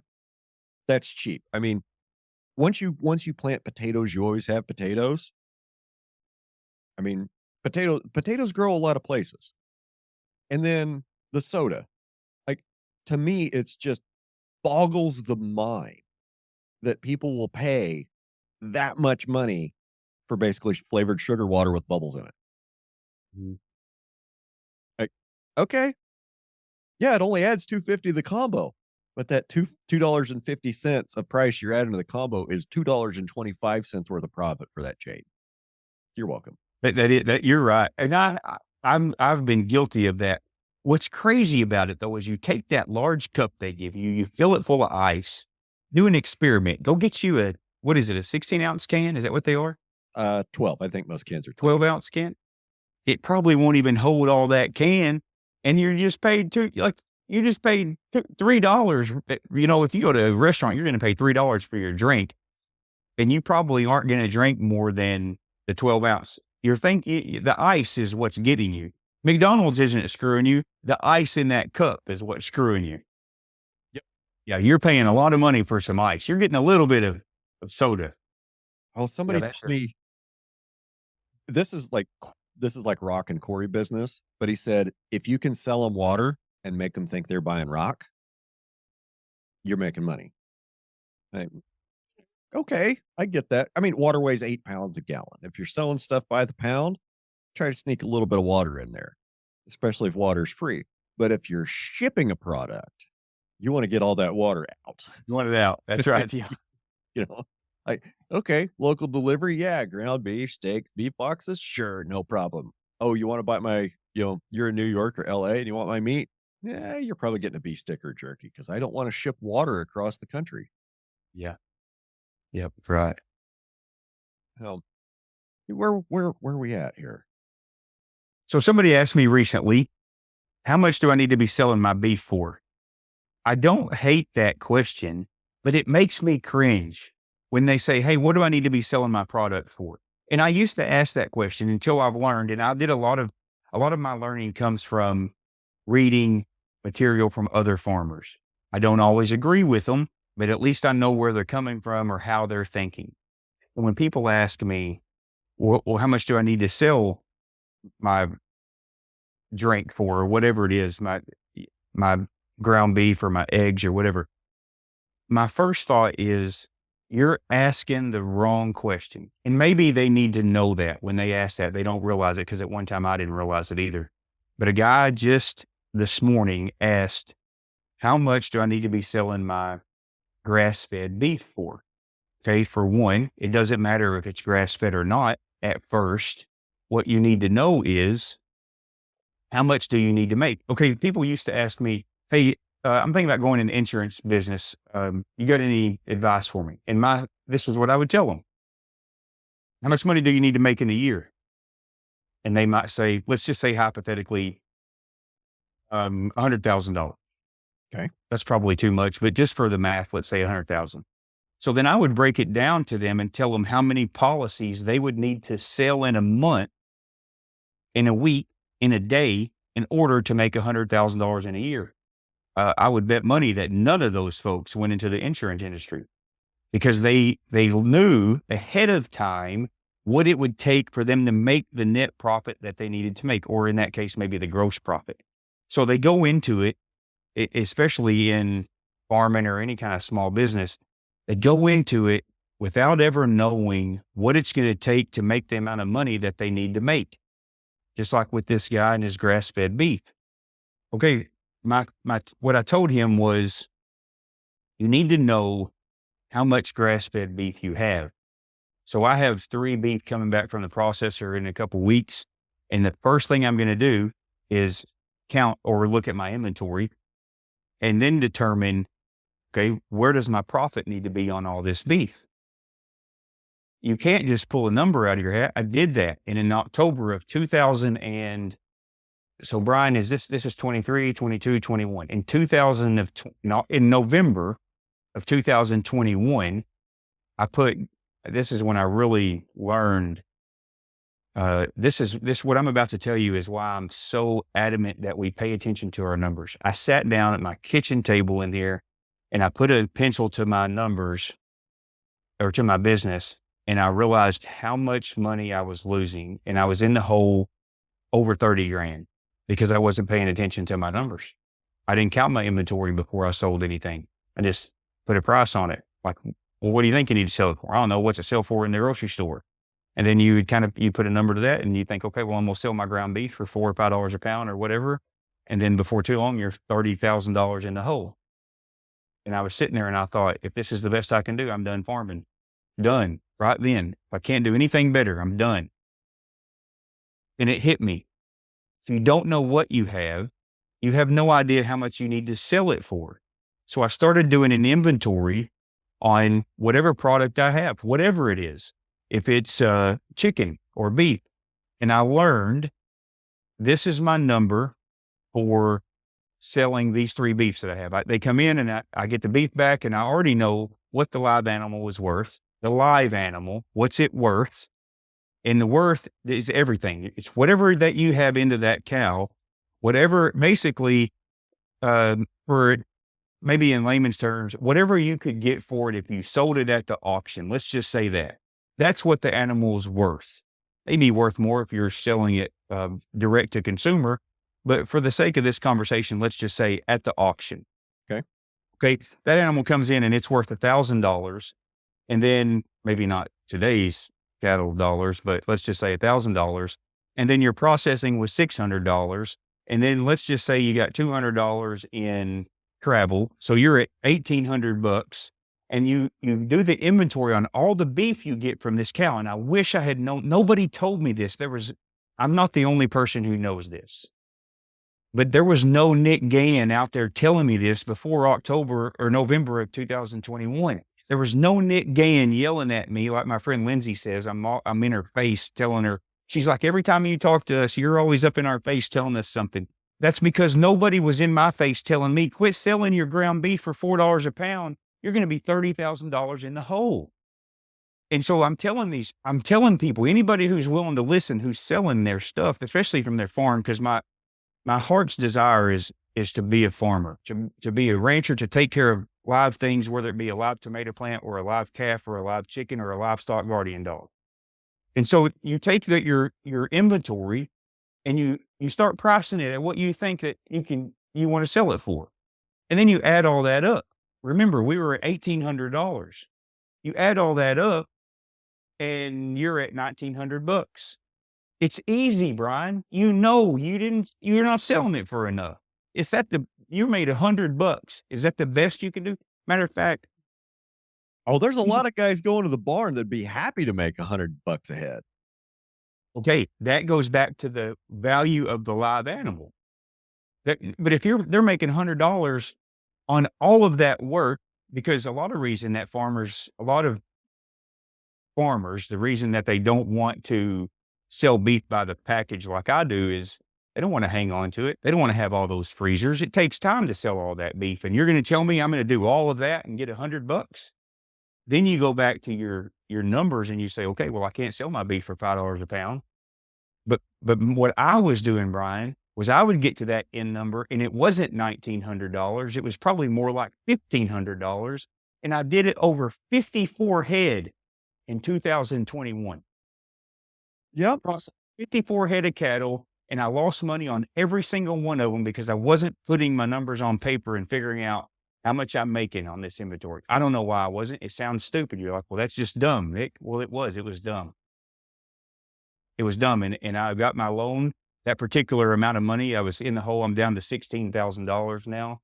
And every month when I make payments on that, I think, you know what your farm could be doing with the money you're paying for that loan that you didn't have to have, that debt, let's call it debt, that debt that you didn't have to have if you had just paid attention to your numbers. That's called paying for an education, sir. You're right. I firmly believe every bit of education that I've ever got, I've paid for. And some of it you pay for upfront, some of it you pay for a little later on a payment plan. And just a lesson like that, you know, I've been informed by the universe in the last 6 months that I am not done being educated yet, and there's nothing wrong with that. And I'd hope that, that the day I go skid into my grave and bounce the last check I ever write, I still learned something on the way there. Because if you're not learning, you're not living, you're not growing. Yeah, you're right. You're exactly right. And the very minute that I think I know it all, I'm probably toast. I think You know, when you get to the point where you think you know it all, if you say that out loud, the universe has a way of correcting you rapidly. rapidly. That's right. Rapidly. So let me let's finish this up with just a, if you don't mind. The last thing that I want to say is I'm honest, and people tell me all the time, folks who follow me on social media, they tell me all the time that they appreciate my honesty, that I tell them, like I'm just like anybody else. And I'm okay with telling you that I struggle in the mornings, that I had to change up my routine to get out of that funk because I went through a funk. It was bad. I didn't know what I wanted to do. This was just this year.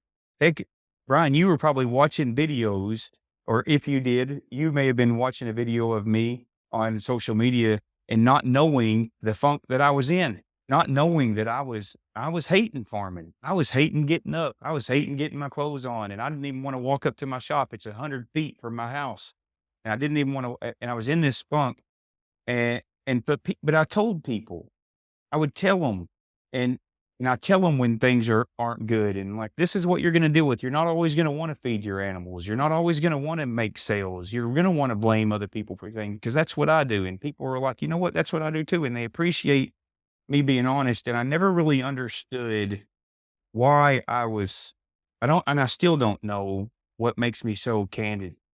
I used to write a blog years back, and that's what it was. It was basically, I started out writing a journal every morning. A guy had told me, you need to write a paragraph every morning about the person you are, the person that you want to be. And so I started writing this little paragraph every morning. And then one morning I thought, why don't you just post it, make it into a blog? And so I started doing that, and it took off. It got very popular, and it was just about me and the stuff I had to deal with in life, being a step parent and struggling with, like a bad financial decision, or just things where I like regretting saying something. You don't keep your mouth shut, and then you got to pay for it. And so I've always been honest. And today I was reminded of a situation when I was in the 10th grade. I was in science class, and the teacher asked me a question in front of everybody, and I said, "I don't know." He asked me a question for something about science, and I just replied and said, I don't know the answer." And he stopped class and he said, "One reason why I like you is because you're honest." And I haven't always been honest. I've done things and I've lied and I haven't always told the truth. But what I'm getting at there is it's something people appreciate. Just knowing the stuff you deal with, it's helpful to other people. And when people know that I'm a farmer and I struggle with things that they're a farmer that they struggle with, they appreciate it. It's encouraging to know that we're not alone. Yeah. Yes, it really is. And I think that's one of the cool things that, has happened over the last 5, 6 years and really got accelerated over COVID is social media use and people using social media, especially different platforms. Like, at as much of an evil time waster as TikTok is, it's a fantastic medium for connecting like-minded people and sharing a lot of ideas really rapidly.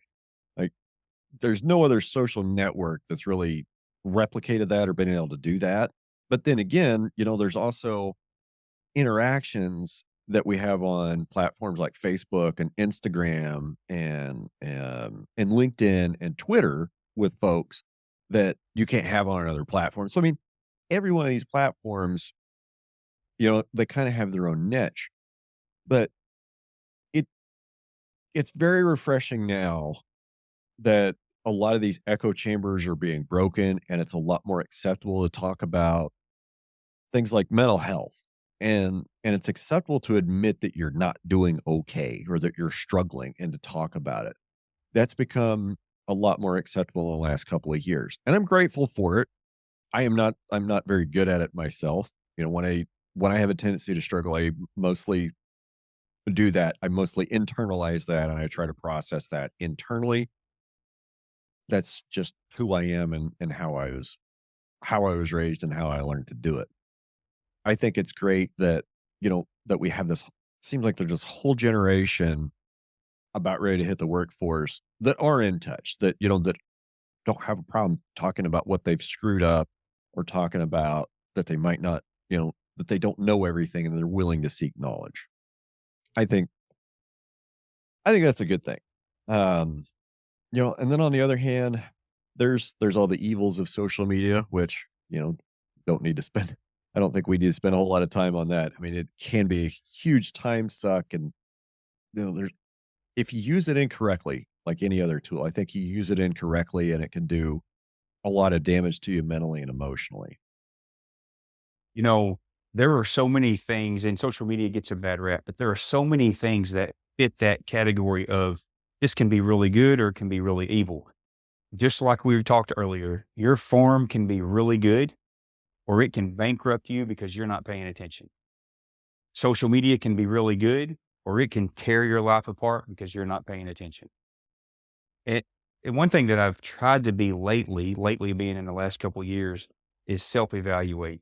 Like, how good of a person am I being?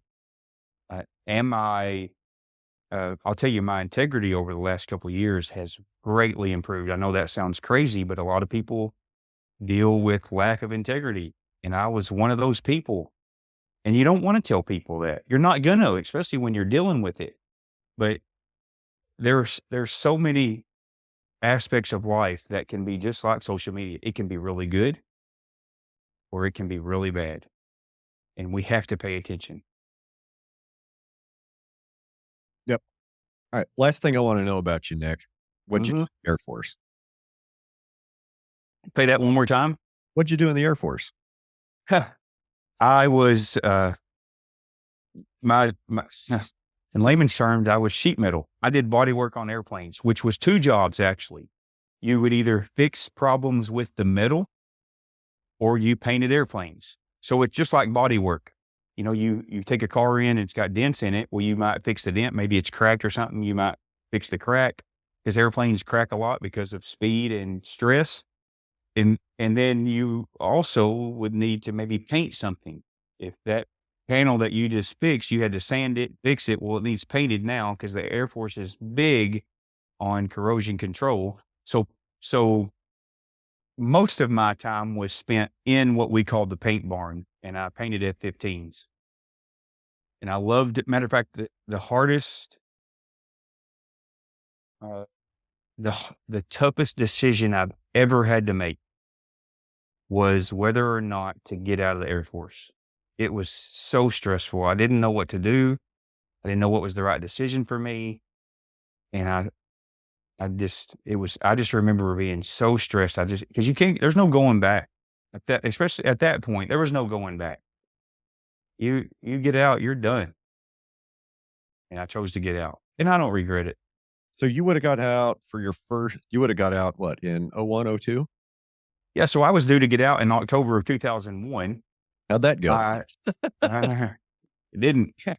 I was my 4 years was up in January of 2002, but the way, you know, time off or paid leave or whatever you call that, Yeah. the way that works is if you have that, well, you get out early. And so I had a lot of, what did we call that, Brian?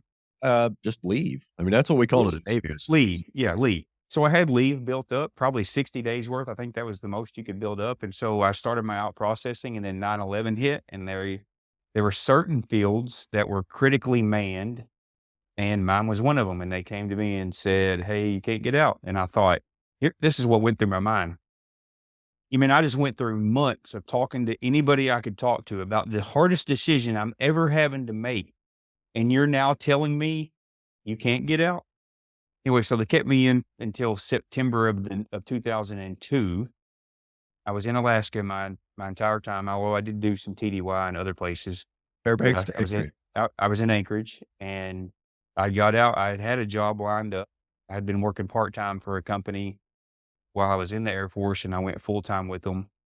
And then, I don't know, I think in 2003, yeah, 2003, I moved back to Arkansas. I actually drove from Anchorage down to San Jose maybe, and then turned and came across, I went to uh, I think I got on 40 somewhere near like the Grand Canyon area and all the way across the Little Rock.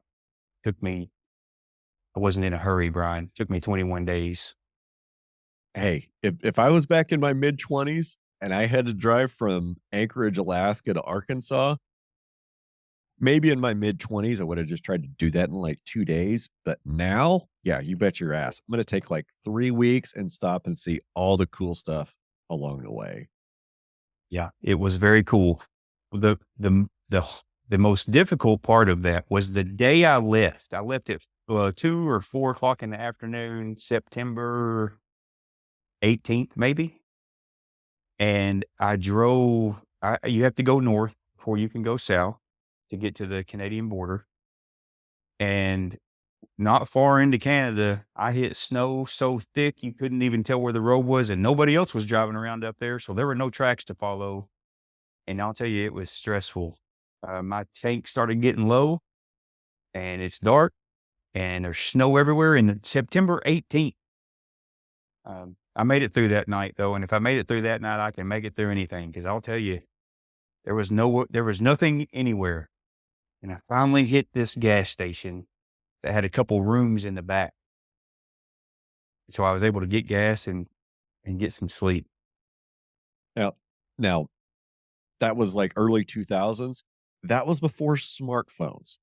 That was when, if you wanted directions, you had to go on the internet to MapQuest and get your directions and then print that shit out and carry a folder of printed papers with you and maps like some kind of pirate. Yeah, that's right. That's right. I had an atlas. And if you Yep. go off that route that you had MapQuest directions for, you better pray to God your dad taught you how to read that Rand McNally Road Atlas or you were screwed. That's right, because you didn't print those papers off.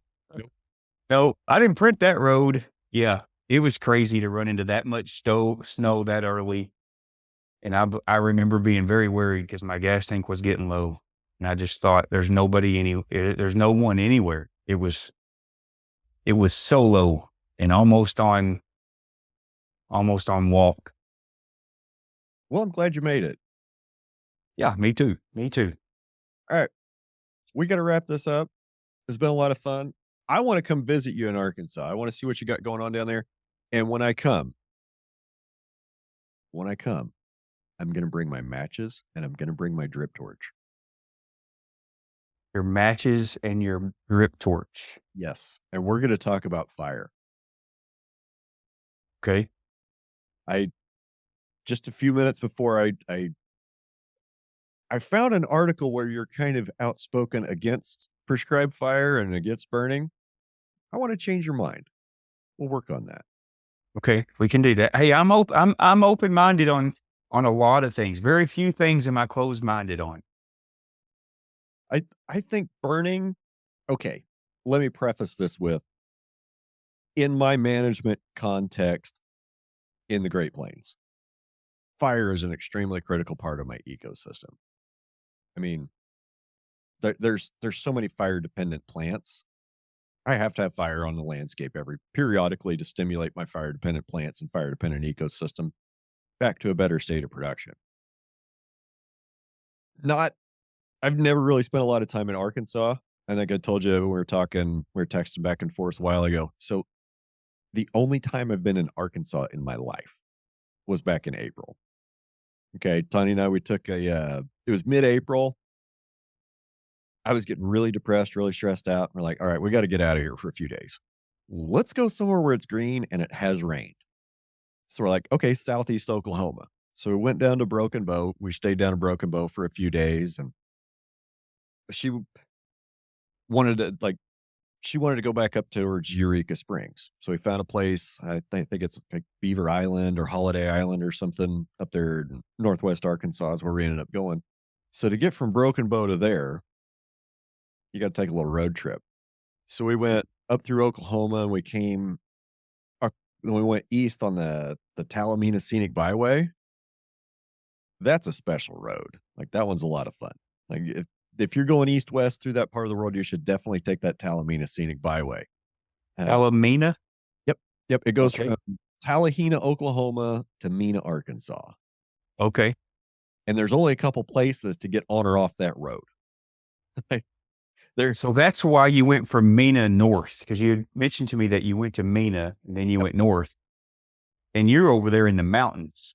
yeah, yeah, that was kind of the plan is we wanted to like mountains, trees, things green where it's been raining, and, Yeah.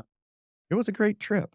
It was a really great trip, but, so yeah, that's been my Arkansas experience, and up there in Northwest Arkansas, it's like, we didn't go down the interstate, we're going down back roads.